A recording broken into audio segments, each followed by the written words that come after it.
आज आपण सायटिकाविषयी जाणून घेणार आहोत. सायटिका म्हणजे नक्की काय? तर आपल्या शरीरात सायटिक नर्व नावाची एक नस असते.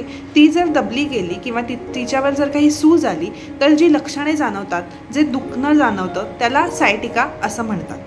ही नस जी आहे ती आपल्या कमरेपासून पायाच्या बोटापर्यंत जाते. सायटिकाची नक्की लक्षणे काय आहेत ते आपण जाणून घेऊयात. सायटिकामध्ये कंबरदुखी जाणवते, जी कंबरपासून मांडीपासून खाली बोटापर्यंत येऊ शकते. त्यानंतर पाय दुखू शकतात. त्याच्याच सोबत पायामध्ये झिंझिण्या येणे किंवा सुन्नपणा जाणवणे हे सुद्धा एक लक्षण आहे. त्याचसोबत मसल वीकनेस जाणवतो खूप जास्त. जेव्हा तुम्ही खूप उभं राहता किंवा अचानक बसता तेव्हा एक सणक जाऊ शकते कमरेपासून खाली बोटापर्यंत. ती सुद्धा सायटिकाचे एक लक्षण असू शकतं. सायटिकाची कारणं काय असू शकतात?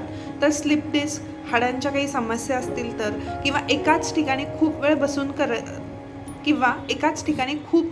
बसून राहणे हे बरेच वर्षानुवर्ष जर चालत असेल तर, किंवा जर तुमची स्नायू खूप वीक असतील तरीसुद्धा आपल्याला सायटिकाचा त्रास उद्भवू शकतो.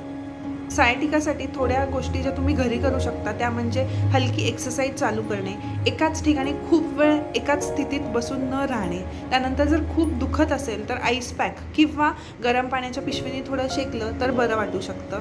काही पेशंट्सला हलक्या हाताने जर मसाज केली तरीसुद्धा सायटिकामध्ये जे दुखणं आहे ते थोडंसं कमी झाल्याचं आपण बघतो.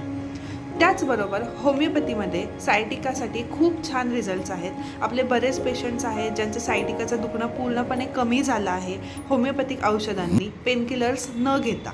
जर तुम्हाला सायटिकाचा त्रास उद्भवलेला आहे किंवा वाटतं आहे की कदाचित मला सायटिका आहे, मला कळत नाही आहे, तर तुम्ही ऑनलाईन किंवा ऑफलाईन कन्सल्ट करू शकता. हा व्हिडिओ जर थोडा जरी महत्त्वाचा वाटला, त्यातली माहिती उपयोगाची वाटली तर नक्की लाईक करा आणि शेअर करा. धन्यवाद.